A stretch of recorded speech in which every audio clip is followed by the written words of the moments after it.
Insert disc 2. Hey, what do you think about this guy, apparent suicide in jail? Did you ever hear about that? Yeah, that's a shift in subject. Jeffrey Well, no, Epstein. it just came up. Holy smokes! Yeah, well, There's gonna be some. There's gonna be some ramifications. There could be some. That's hard. Having worked at a jail for many years, I can tell you, I see people in suicide watch all the time. right. Well, I guess he was on suicide watch. Then they evaluated him, took him off. Right, but the thing is, like, you don't have, even when you're not on suicide watch, you don't have access. It's not like you could just. Open up your wardrobe, take out a selection of belts. Here's what they wear. Okay, at least now I can't speak for New York City, but you would think they'd be a little more refined there than they are in Kentucky. In the True. great city of Kentucky. You got your classic orange jumpsuit. All right, there's no belt on this thing. You don't get no belt. You don't get no shoes, or you wear flip flops. There's no shoelaces, so that stuff's out. Right. The bed linens are like super thin. So like I've always been told that they can't support body weight. Okay. Because they're so thin. So you can't and if you're on suicide watch, you're basically like effectively almost an empty cell. Right. Right. But the thing is, there's probably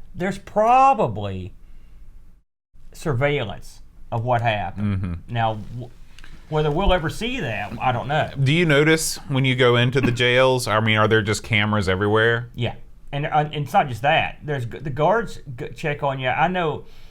Now I can't tell you how often they check on someone in a cell with like the suicide watch. Now you say I've heard that he was on. I heard he wasn't on. I heard both. But you're checked on pretty regularly, and plus.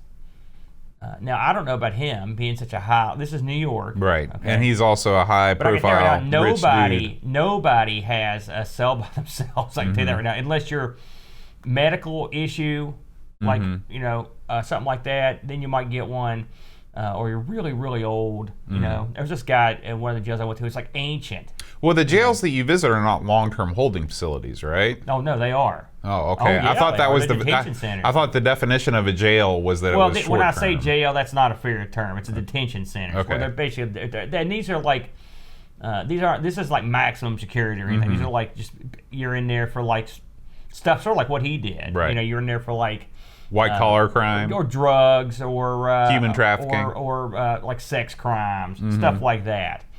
So it is. I will say this, and this is not political when I say this. Either he did himself in somehow, which is possible. I'm not saying because the people have done it, right? But if it's very convenient for a lot of people that happened, and it's no matter what, it's going to call for the entirety of renovating the entire jail staff. Wow, so you think that this is going to have major repercussions? Well, I mean, listen. I look at it, there's two things that could happen. Either when there were some major shenanigans, this guy was like murdered. Okay, and let's face facts. If that's the case, we'll probably never know the truth. Right. Or he committed suicide, and they'll probably have video of it of how he did it, and the people that were responsible for watching this guy, they will have to be held accountable. And yeah, people are going to go to jail. People are going to get fired. All that. But there's going to be. This is the kind of crime. This is the kind of idiocy that gets your whole place has to be reevaluated. Everything from the ground up.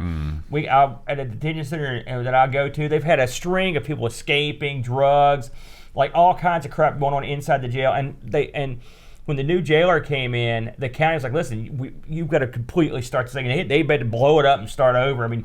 And this is a little nothing happening in part of Kentucky that was having this happen. This is think of the criminals on earth, and this guy's right at the top of the list. Right. I mean, this is the biggest guy around. You can't let it happen. So there's going to be if someone just negligently dropped the ball, there's going to be a reckoning. I mean, a big system-wide reckoning. If there's not, there should be. I didn't think about this, but I bet this is probably the talk of the, whenever you're at work, there's always people talking about this too, right? Whenever you're walking in different places, you're hearing people talking. I was just at a detention center last week that I go to. I go to my detention center every 40 days or so. And they're very clever at this place. They've got magnets. They're magnetic signs just like those. And they'll say like male, female, suicide watch. Suicide Watch second stripe or whatever. They'll be like a special, like super duper Suicide Watch. And they just put them on the door they're in. and I work at a booking, and so right there in booking, there's a couple holding cells, and then there's a row of cells. Like there'll be the sick guy here, the old guy here. Then you've got a suicide watch cell right there, and the suicide watch cell is right beside booking. Generally, the ones I go to, because there's always a ton of people there that can just look into what's going on. But they have to go around and do rounds and check these guys every set amount of time. Mm-hmm. So he would have had to have timed it perfectly, had the stuff to do it. I'm assuming they said he hung himself. They'd have to have the accoutrement to do that. Right. And so these things are designed to where you can't do it. I was going to say, you'd think that at this point, they would be designing cells without the ability to hang anything from the ceiling at all.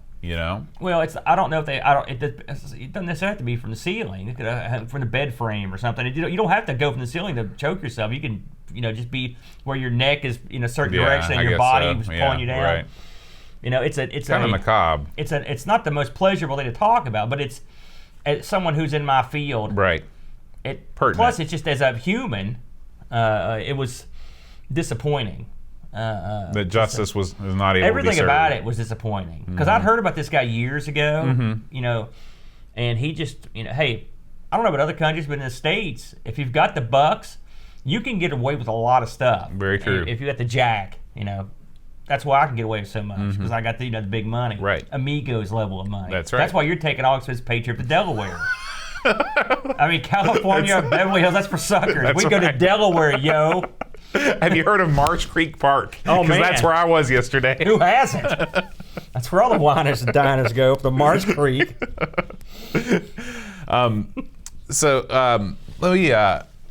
Let me ask you a question. So I've always heard that corrections officers are in high demand all over the country. Is that true? I can't say that it is. I will say this.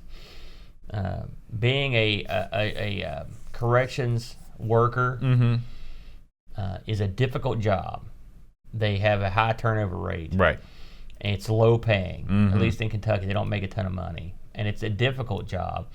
Requires a combination of patience and attention to detail and a sternness that you have to have, and the ability to use teamwork in an effective way that can save everyone's life. Sure. And you're doing all this with the threat of being injured or killed every day. I mean, I walk into a detention center and I'm in there, unless something goes horribly wrong, I'm in there for 45 minutes, okay? Maybe a little bit longer. And I'm licking my chops to get out of these things most of the time, because it's not pleasant. Sure. To be honest with you. Now, and I'm not going deep into it. So if they offered you, say, double your salary to become a corrections officer, you wouldn't take it? No, I wouldn't do it. And there's two reasons. Physically, I wouldn't want to have to. I mean, there's plenty of tubby security guards and prison guards. There's plenty of chicks that do it, and nothing against them, but God bless them. These are tough women, and you got to have the women in there too. Right. This is these are co-ed facilities, but it's a tough.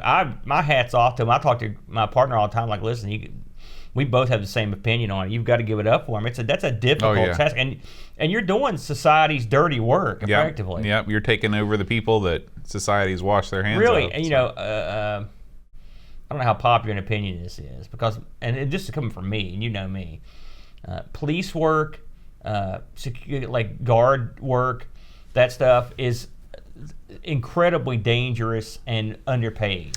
Here's my it really is. I don't mean me. I mean real proper cops. Here's my feeling on this is that you always hear the reason why coal miners can make $60,000 a year right out of high school is because it's dangerous work. Yes, it is. Why is that not the same as a police officer, as a prison guard? It seems to me that the amount of money you make should be in direct, correlation with the hazardness of your duty. In the military, they do that. You've got hazard pay when you're in the military.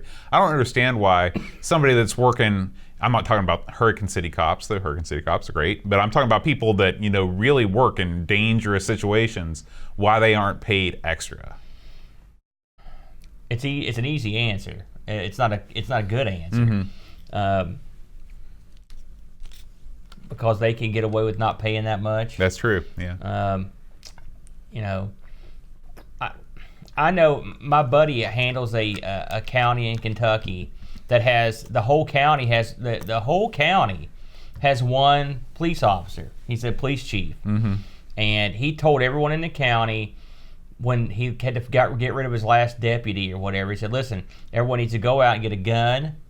They need to lock their doors, and they get a loud barking dog." That's almost a quote. Sure.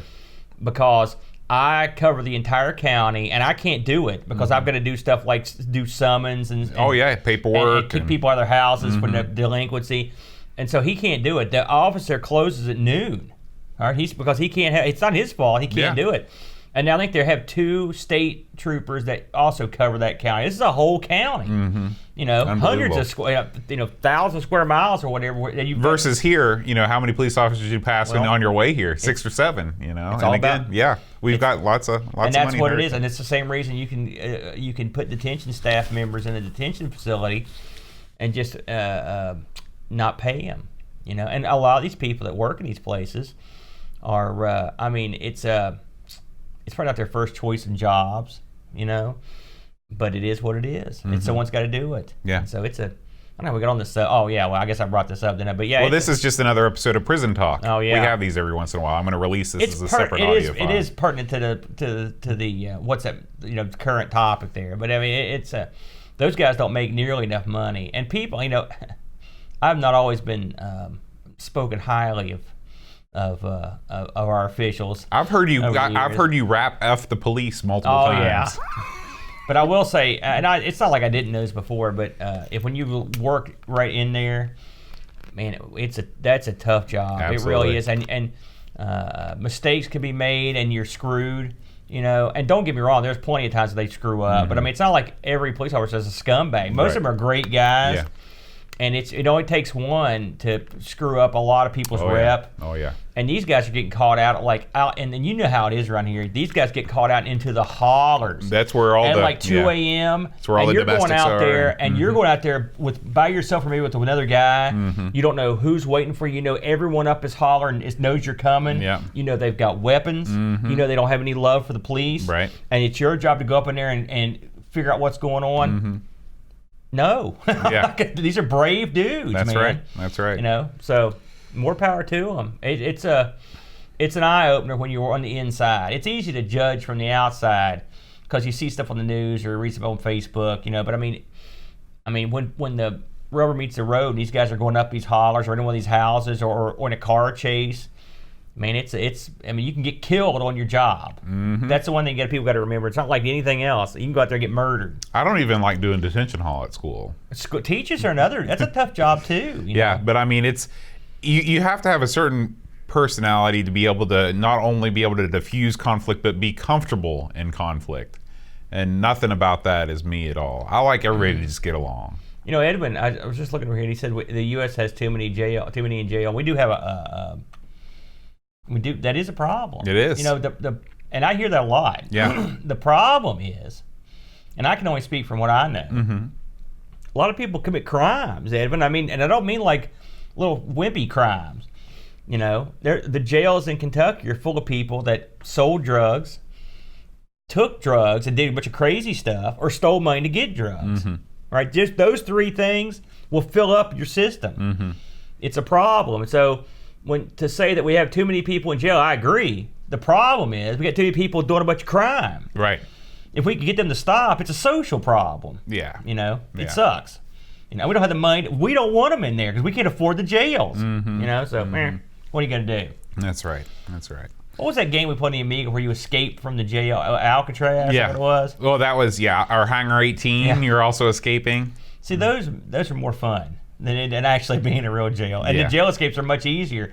At the one county, the guy would just crawl up on the roof and jump. He crawled up on the roof to get drugs, and one day he fell off the roof and fell over the fence. Did I tell you this story? No. It was in the winter. So a prisoner they'd found a way to get out of the jail. He'd get up on the roof, and people would throw drugs up to him, and he'd take them back in there and sell them. Well, what happened was he got up on the jail, and he got bored. He was messing around up on the roof, and he fell off the roof, and he fell over the fence. Okay, wow. So he's out of he's out. He doesn't want to be out. So he just went to the next available house and went in there and asked me to use their phone. They said, yeah. And he came in, just got on their computer and started looking up stuff. And they just said, "There's a guy here." The cops went like a block and arrested this guy. He didn't want to be out of jail. He fell out of the jail. That's unbelievable. That's unbelievable. All right, well, that's going to do it for this week's edition of Prison Talk. Tune in fortnightly for updates. It'll be about the food next time. Oh, man.